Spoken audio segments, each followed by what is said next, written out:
How is it going, Mr. Pankaj? Good. It's going well. That is good to know. How was the show last week without me? Sad and empty. My heart was aching. Did you miss me? That's what you're saying. I, I made some jokes about you. So Oh, if you would have checked the show from last week, you would have known.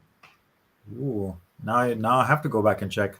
But I always crack jokes about you as well. So I don't know if you. I don't think we watch the show when the other person does the show.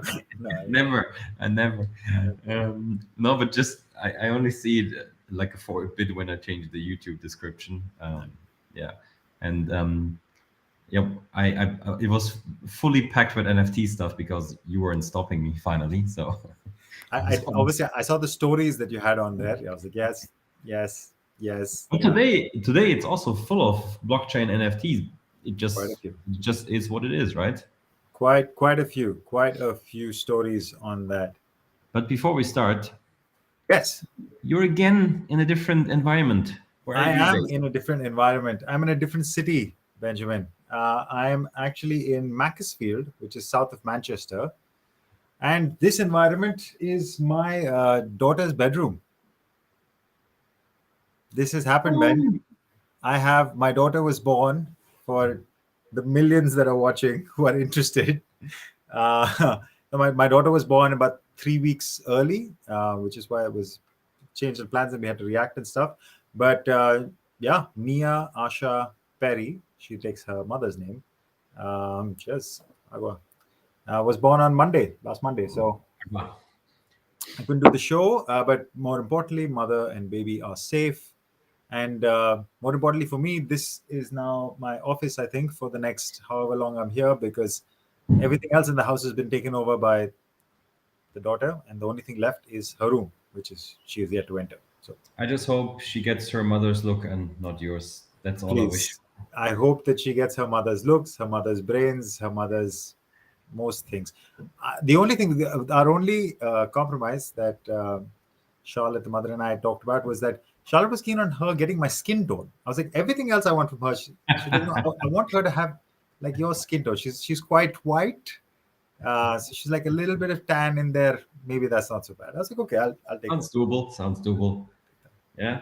I wonder when she'll join the show for the first time. Maybe she already has my blood group. By the way, we've already found that she's got that from me. So Congratulations. I don't. I guess so. But she's getting something. I hope that's the only thing she gets. I hope everything else she gets from somebody. From mother. Amazing. Sweet. That's good news. I mean, I sent my congrats already. We're going to have a drink once you're back in Berlin. All of that. So if the millions out there, if you're listening, send the good man some love on LinkedIn or wherever you want to reach him. Or gifts. Gifts are accepted. Are you accepting crypto? Yeah, why not? Gifts in all forms. I'm not saying no. What's your Because address? this is what is happening. There is so much happening, Ben, in the world of crypto. All right. We're Go going to for it. start slightly adjacent to the world of crypto. We're going to start with there was so many deals struck, a lot of money being splashed around in sports tech. The first one is actually a deal that we talked about already. Fanatics, who had raised $1.5 billion. This was, I think, about a month ago. I was checking 3 episodes ago that we talked about this round. There's a $27 billion valuation. Fanatics they're a big company now. What's revealed is who's behind that investment. Previously, we knew it was Dell, we knew it was BlackRock, we knew a couple of the VCs, but look, these names are. The NFL was the biggest contributor to that 1.5 billion with 320 million. Apart from that, there was the MLB, there was the MLBPA, the NFLPA, the NHL, and Brooklyn Nets owner Joe Tsai, and also the Qatar Investment Authority, which hopefully I would have had some FaceTime when I met them in Doha, which I couldn't do. Last I was supposed to be there, but no. But more importantly about Fanatics, yeah, they've raised a lot of money. And the fact that they've raised this from the leagues themselves, it's obvious what this means. I mean, it's yet to see what it means, but it's obvious that the leagues are going to get closer and closer with this company who has gone far beyond just an e-commerce company. They've got into, they have a sports book and a big NFT play and Candy Digital, which they own. And also they have their own digital collectibles fund that they launched last year, 350 million. That's Fanatics. Apart from that, there is Chris Hemsworth, Thor, for anybody who needs a visual reference. His company, Centr, and along with another company, Inspire Fitness, were bought over by HighPost. HighPost is Mark Bezos, Jeff Bezos' brother's fund. So I don't know if Jeff is putting any money, but Mark certainly is. But about 200 million apparently is the combined value of the company. So Chris Hemsworth and Thor is killing it in every which way. So Centr was a big acquisition. Centr, again, if you don't know, they're just a fitness app like most others that you've seen. They have lots of workouts for you can do. You download the app, you do their workouts. Seems pretty straightforward. But because maybe of the Hemsworth connection and the quality of the workouts and nutrition, they've got, I believe, about 200,000 subscribers. They plan to hit 700,000, blah, blah, blah. Big deal, big money. Quickly coming back home, well, back home for me in India, 75 million by in Indian fantasy platform My11Circle. They're just going to invest more in fantasy products. The platform is huge, 17 million players already. I mean, that's a big number. They have a valuation of 2.5 billion. So these big deals, big money, all still floating around. 2021 was a smashing Ben, and 2022 is just carrying that forward. Yeah, insane. Nuts. Yeah, definitely. I mean, I'm not going to comment on every investment now. You've done a brilliant job as always. I'm just wondering how many more fantasy sports apps are going to coming out of out of India. I mean, we know that there's a huge population, huge sports interest, but I thought that the big deals might already have happened. I mean, you have some big guns there already, but it seems like there's still room for more. So that I find a bit surprising. Exactly. I mean, I think this is getting closer to the real money gaming situation thing, which the moment it goes into that topic rather than just pure play fantasy, then money is exponentially higher, which is why there is space even after a Dream 11, which has raised nearly $1 billion of their own. But yeah, there's room for more, it seems. Did you know these guys before? Because when I read the news, I was like, wait a sec, I can't recall seeing them before. Like, My11Circle? Yeah. I mean, I've seen them, of course. I mean, we have them in our DB, and obviously I know the Indian fantasy market a bit better. But they've actually grown. They've grown into becoming a big sponsor of. Their main title sponsor of one of the big teams in the IPL. They are title sponsor of the Sri Lankan league itself. So yeah, I mean, they're a familiar name. And in fact, the guy, I mean, you wouldn't know, but the guy that they have over here, Saurav Ganguly, who's their brand ambassador, he is actually one of the greatest Indian captains ever. And also he's the president of the BCCI, president of the governing body of cricket in India. So they've got like pretty high caliber people and money to spend, it seems. Interesting. How's your Mandarin, Ron? My Mandarin is not good, Ben. Because I was checking out the chat section of our little. Oh, is it? Is he okay? Pedro Matinho Vieira. Like he is Portuguese, isn't he? Like, It sounds very Portuguese, and he has a Portuguese flag, so chances are high. But why would Pedro write something in what looks like Mandarin? Yeah, I cannot even mark it in this app here. I can also. Yeah. Actually, one second, guys. Anybody who can see this, maybe you can translate it for us. Like, let us know, Pedro. What are you saying, man? Hope he's not insulting your daughter or anything. Hey, that would not be cool. Okay, let's go. Pedro, please translate. How can you hide this now? Wait a sec. Yeah, just go back to. Yeah, there we go. Okay, great. All right, then on to the next one here. A quick one, actually. We're entering the metaverse, blockchain, NFT part of our chat this week. Big3, you might remember that league. I think Sports Techie put it brilliantly. The 3-on-3 basketball league featuring mostly retired NBA players. I like that. So yeah, a successful league that has been established a couple of years ago, caught the world by surprise, big success, fitting very well to, let's say, the modern expectations of the fan, unusual locations, really cool content, easy to follow, all of that. And they go in a little bit the fan control football way. At least that was my impression when I was reading this article. So basically, they are offering a stake in the 12 teams that they apparently have, as they say, via blockchain technology. I'm not sure what exactly this means, if they're using NFTs right away or if they're going by tokens. I think the article didn't really state that. But you can own a share of those teams as the same as you can do with fan-controlled football league. So I think they took a little inspiration there. Yeah, not going into details. There are two different levels of shares basically that you can buy there. The interesting thing is though what you get out of those shares, and it's nothing that we haven't seen before. And the article lists a few examples. So basically, you can vote on team actions, access after parties, strategize with the coach and the captains, and so on, meet the players, all of that. So really, it really feels like you're part of that team, that organization, and you get involved more than a usual fan would be involved. And interestingly, you would also get a share of future team sales. Not sure what exactly that means. Is it like operating revenue, or if a team is sold to someone? Not entirely sure. But yeah, it's like a proper ownership. And Ice Cube, I think he was the one founding the league, or the president of the league. He said, this is team ownership in the 21st century. So yeah, and of course they also want to launch NFT at some point.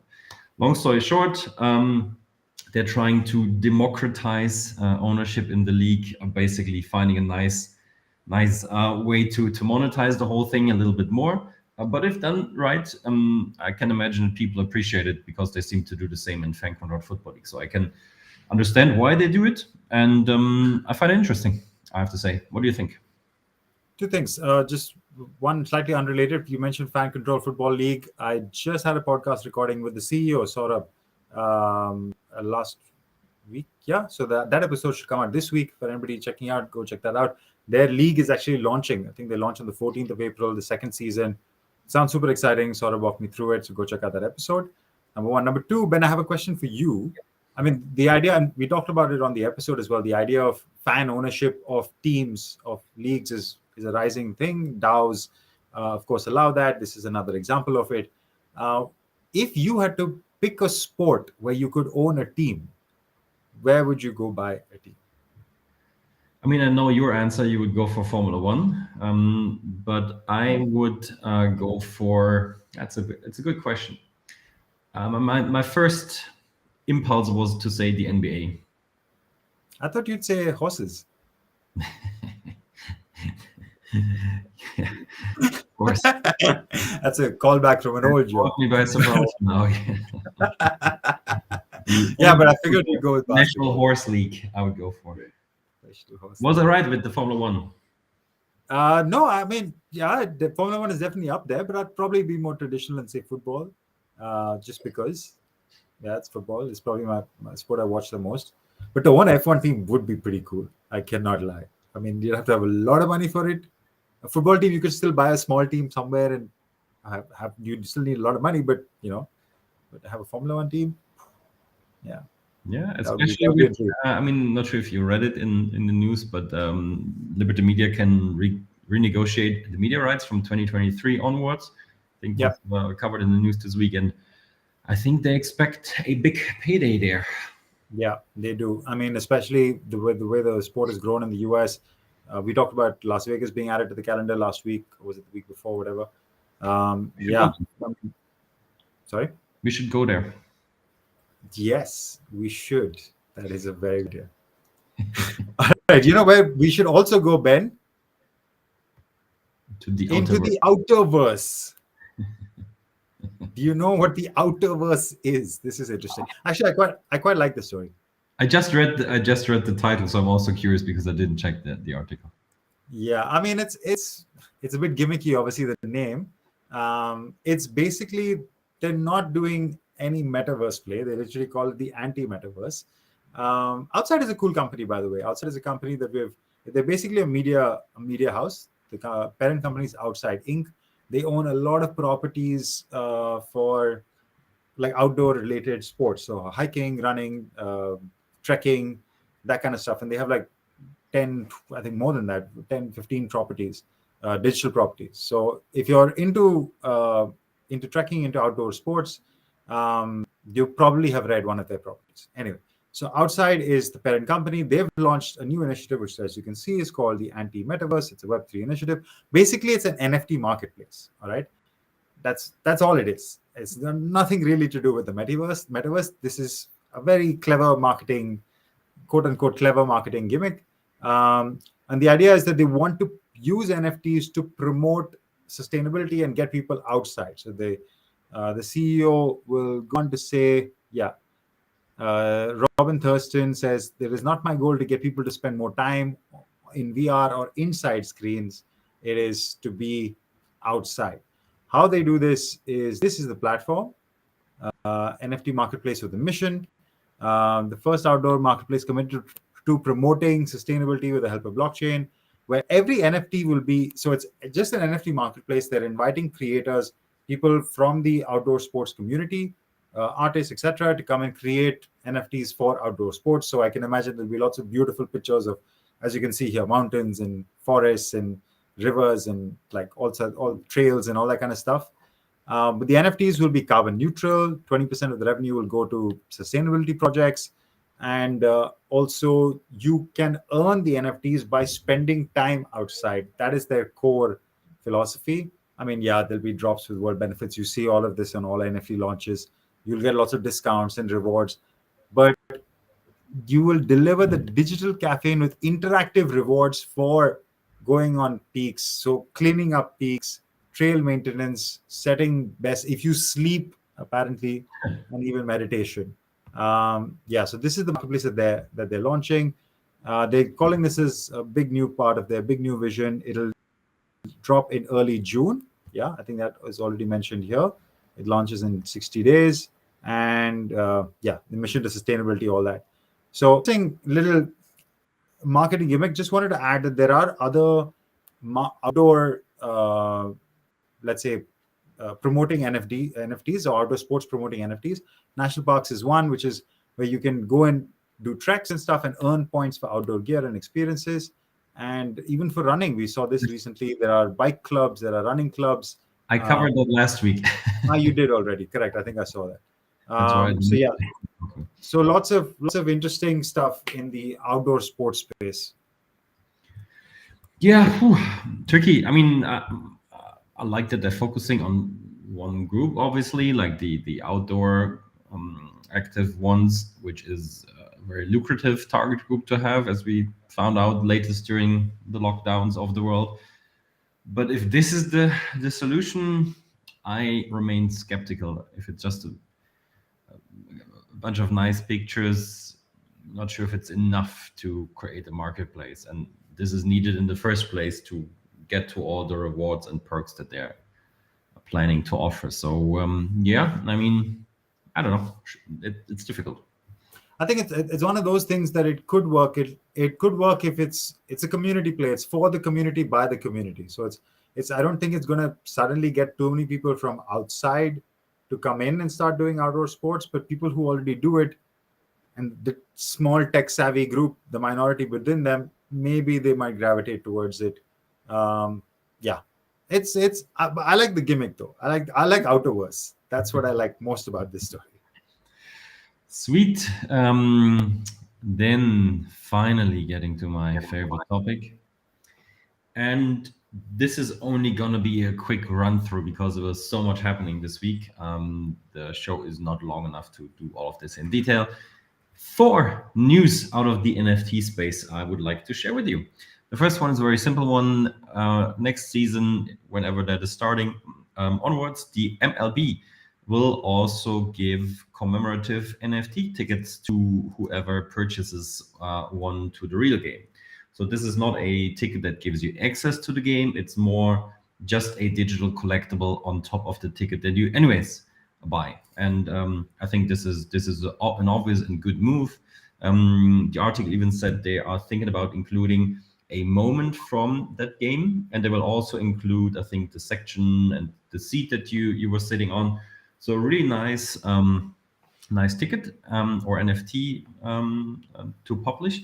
I would assume that they also participate on secondary market sales, so they're sort of generating revenue indirectly through that, or on secondary sales only. So that I like.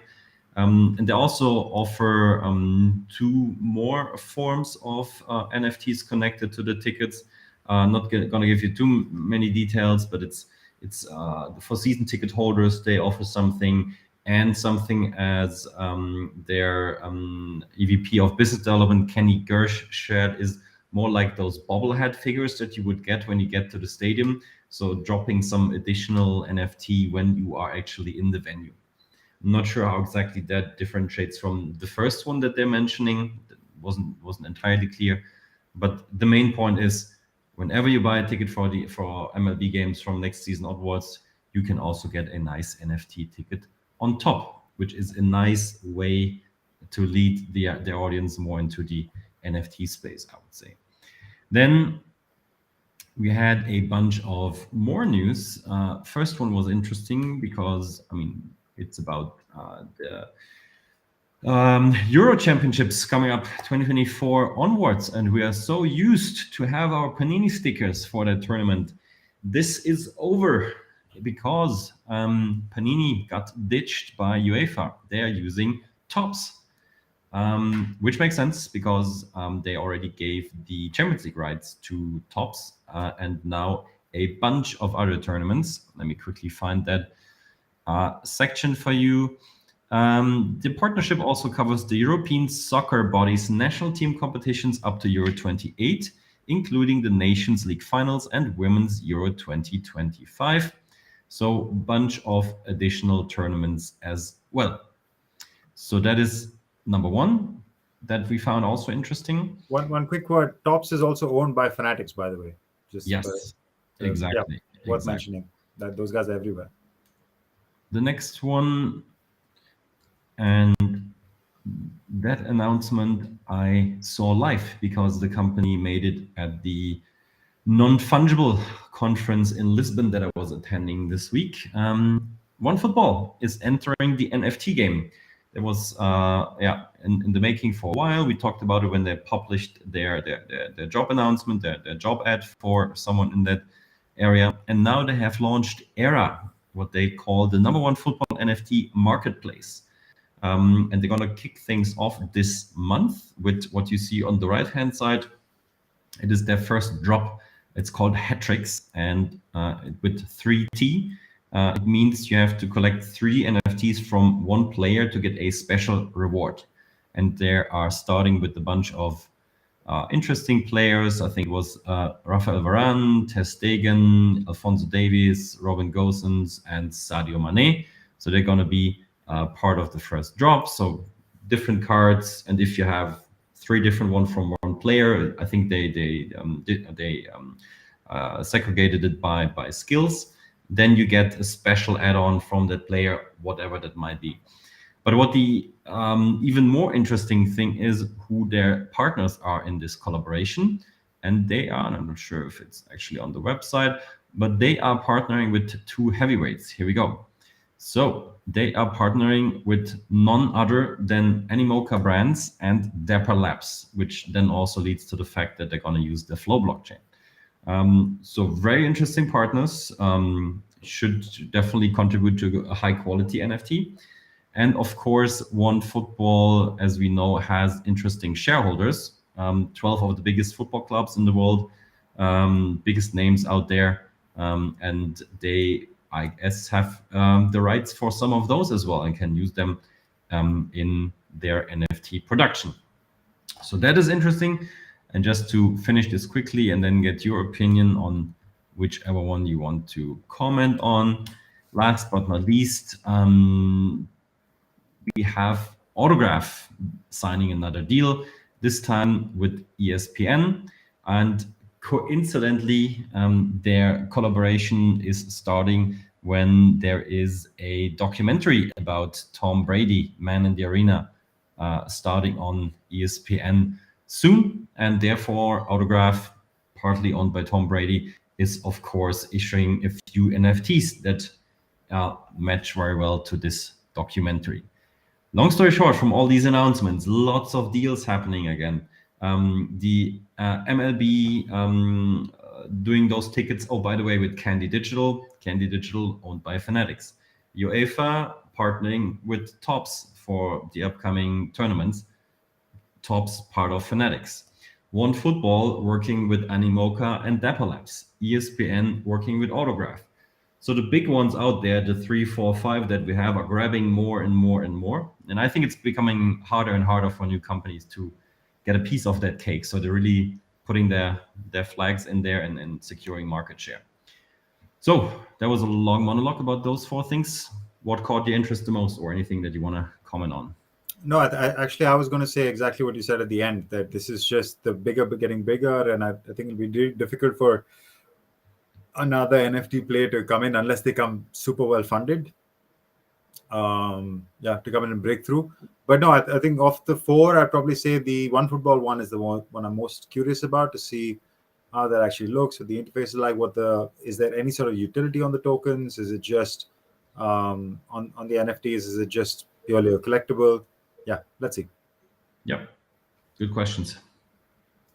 Okay, guys, last story of the day. We're not ending with NFTs. We're actually ending with streaming. Non-fungible league. Yeah, why not? I mean, this is a pretty big story that was broken by The Athletic a few days ago, last week actually. And the story goes that, NFL is considering creating its own streaming service. And The Athletic breaks a story, I usually trust it. And it actually goes into detail that it's not some sort of leak or something. This was actually presented at the NFL. There was a meeting of all the owners that happened last month. And that they are now voting on the proposal that they will launch the NFL's own streaming service. They have distributed all of these on digitally. They've been they had a deal with Yahoo for tablets and laptops, and they were also pushing out some games on mobile devices. But now they want to own it, and what will tentatively be called NFL Plus. There is also a price which has already been set. The story goes on to say somewhere, if I can find it. I mean, basically, I can tell you it's about $5. It says here $5 a month, which sounds incredibly cheap. I mean, I'm not sure how feasible. You can get all the games in a month for $5. I'm not so sure. Sounds incredibly cheap. But let's see. But anyway, this is still early days in the process. There's a proposal that's gone out. All the team owners seem to be in favor. There will be space for some teams to back out of the collective bargaining agreement or whatever deal they strike and do their own streaming service, but they will have to pay a penalty to the NFL, something to that effect.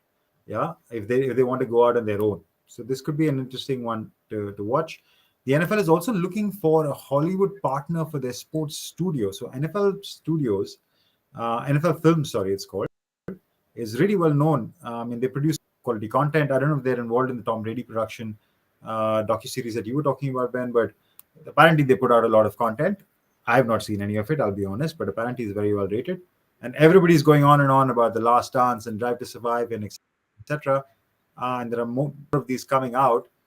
But there is also a story that the NFL creating a streaming service, is kind of a ploy by the NFL to try to get Apple or Amazon to bid more and pay extra because Apple and Amazon have been buying rights. We've been covering this story for a while, and they've been open to streaming NFL games, right? And the incumbent players, NBC, etc., they're getting priced out almost. It seems that the NFL is trying to up the bidding. So it's almost like they're leaking this news to try to get a bidding war going. And if they don't match their price, they'll just do it themselves. So the story goes. Because somehow when it said $5, I was like, come on, that doesn't sound realistic. Yeah, but I mean, right now, it's not so unrealistic, actually. The NFL Game Pass for the entire season is $99 right now. Maybe. And but it's a 4-month season, right? Yeah, but the question is, I mean, depends on how they calculated it. Maybe they said it's $60 a month, which means 60 a year, so it's 5 a month. So I don't know how they. I don't think. Also, the Game Pass, you just have to buy it once, and it's for the entire season. So I'm sure you cannot just say I'm paying for 4 months. I'm paying $5, and I'm canceling it. Yeah. Anyway, let's see. So Yeah. that's one part of the story. So the story had a couple of angles that they're using the Game Pass as leverage. But the other interesting one, which is actually hot off the press, I got an email. Ben, I'm guessing you're on LaLiga Tech. They have a mailing list, and they're actually doing some interesting work. And they dropped an email last week, and this has now been made public that LaLiga is launching their own OTT platform, LaLiga Pass. Yeah, and this is starting in Indonesia and Thailand. These are obviously their first test markets. So where users can, yeah, simple as that, get on app, get on either on their laptop or on their mobile device or on their smart TV, I guess, as well, of course. But on the LaLiga app, they have access to all the games. They will have access to some behind-the-scenes footage. They will have access to all sorts of additional. Yeah, they want to develop the audiovisual strategy, blah blah blah. Lots of quotes from the leaders of LaLiga Tech, but LaLiga taking the first step amongst the major European leagues to say that, yeah, they want to own their own digital platform. Now they're testing it out in Asia. I don't expect it to be coming to Europe anytime soon, not in the next year, maybe two. But as a part of their long-term strategy, I think this could be really interesting. And even if it is just for, let's say, non-European markets, even if they do DTC, direct to consumer, in parts of Asia, in parts of Africa, in parts of South America, I think they could still earn a lot more than they probably are currently earning on their distribution rights. So interesting move from La Liga, and NFL, it seems, will likely follow suit.